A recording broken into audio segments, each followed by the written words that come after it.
निहत्थे पर वार करने वाले से ज्यादा नीच कोई नहीं हो सकता। वो सबसे ज्यादा घृणा करने लायक आदमी है जो निहत्थे पर अटैक करता है। ये बात हमारे शास्त्रों में भी कही गई है और दुनिया के किसी भी देश के किसी भी मूल के योद्धा क्यों ना हो, सब यही बात कहते हैं कि निहत्थे पर अटैक करने वाला कभी भी शक्तिशाली नहीं माना जा सकता।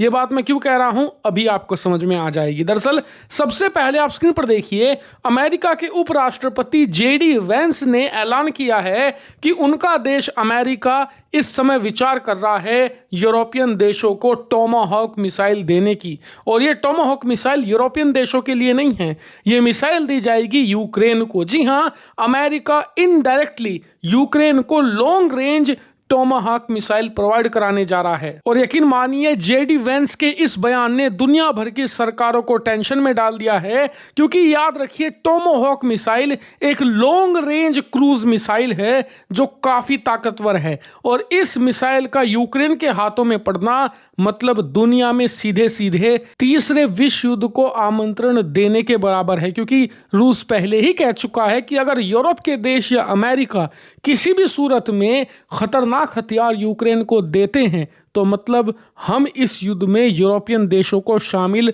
मान लेंगे और उसके बाद हमारे हथियारों से, हमारी मिसाइलों से यूरोप का कोई भी देश अछूता नहीं रहने वाला। और ये बात सही भी है। मान लीजिए कल को भारत पाकिस्तान का युद्ध होता है और पाकिस्तान को ईरान से हथियार मिलने शुरू हो जाते हैं, खासकर कि ऐसी खतरनाक मिसाइलें जो कि भारत के बड़े बड़े शहरों में तबाही मचा सकें, तो फिर हमें ईरान का भी इलाज करना पड़ेगा। यही बात रूस की है।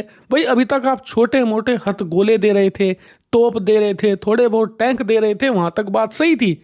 अब आप लॉन्ग रेंज मिसाइल दे रहे हो तो इसका मतलब आप एक्टिवली युद्ध में आ चुके हैं। लेकिन अब मैं आपको जो बताऊंगा वो देखकर आपको आश्चर्य होगा। आप कहोगे कि कैसा आश्चर्य?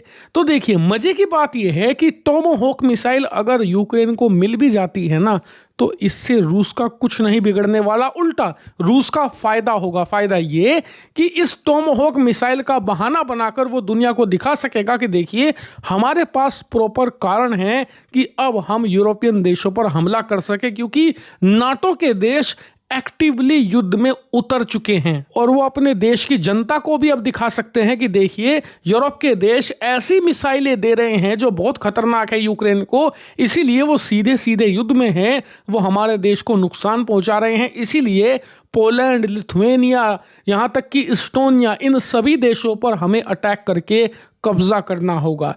ये एक पूरी पॉलिसी है पुतिन की। और यकीन मानिए, डोनाल्ड ट्रंप इस समय व्लादिमीर पुतिन के ट्रैप में फंसते जा रहे हैं। हालांकि आपका सवाल होगा कि चलो, ये तो समझ में आ गया कि ये व्लादिमीर पुतिन का ट्रैप है, लेकिन टोमाहॉक मिसाइल रूस को नुकसान नहीं पहुंचाएगी, ये बात समझ में नहीं आई।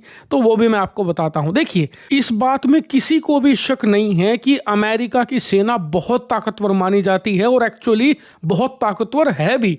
लेकिन जब बात आती है मिसाइलों की, तो अमेरिका यहां गच्चा खा जाता है। आप जानकर हैरान रह जाओगे, आप याद नहीं कर सकते एक ढंग की अमेरिकन मिसाइल का नाम। जैसे कि रूस की आप मिसाइल बहुत सारी याद करके बता सकते हो। आर सीरीज की मिसाइलें हैं, किंजल मिसाइलें हैं, एवनगार्ड है, भारत के पास ब्रह्मोस है, अग्नि है, ढेर सारी मिसाइलें हैं।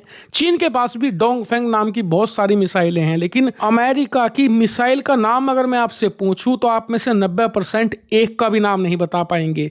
इससे आप समझिए कि ये मिसाइल गेम में कितना पीछे हैं। और इसीलिए जो इनकी ये टोमाहॉक मिसाइल है, कहने को क्रूज मिसाइल है, लेकिन एक्चुअल में अमेरिका इन्हें निहत्थे लोगों को मारने के लिए इस्तेमाल करता है। मतलब ऐसे देश या ऐसे लोग जो खुद की सुरक्षा नहीं कर पाते या जिनके पास कोई भी एयर डिफेंस सिस्टम ना हो, उनके खिलाफ टोमाहॉक यूज करी जाती है। क्योंकि अगर किसी ढंग के एयर डिफेंस सिस्टम से टोमाहॉक का सामना हो जाए तो वो इन्हें मिट्टी में मिला सकता है। लिटरली ड्रोन से भी ज्यादा कमजोर होती हैं टोमाहॉक मिसाइलें। कोई भी खास ढंग की टेक्नोलॉजी आप इसमें नहीं पाओगे और रेंज भी मुश्किल से 400 से शुरू होती है, 1,500-2,000 किलोमीटर तक ही जाती है।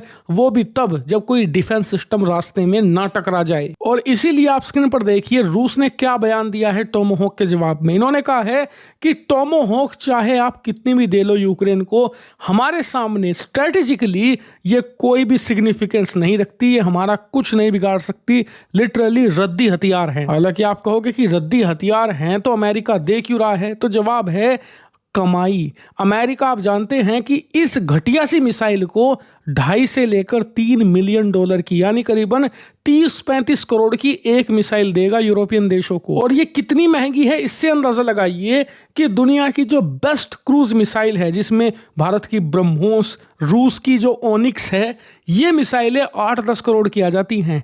इससे 3-4 गुना दाम में इससे घटिया मिसाइल अमेरिका देगा। और इसमें भी ज़्यादातर आप देख लेना डेड स्टॉक होने वाला है, यानी कि वो टोमाहोक मिसाइल जो 5-10 सालों से अमेरिकी सेना की इन्वेंट्री में रखी है, चुपचाप उसे निकाल देंगे। लेकिन इससे अमेरिका को बिल्कुल भी खुश नहीं होना चाहिए, क्योंकि थोड़ी बहुत कमाई के चक्कर में वो एक बड़ा स्ट्रेटजिक नुकसान उठाएंगे। और डोनाल्ड ट्रंप और उनके चेले चपाटे जो गोरी चमड़ी के खुद को सर्वश्रेष्ठ मानते हैं, वो जो मानकर चल रहे हैं ना कि ट्रंप सर्वश्रेष्ठ नेता हैं, बेस्ट रणनीतिकार हैं, उन्हें पता नहीं कि उनका पाला किस व्लादिमीर पुतिन से पड़ा है।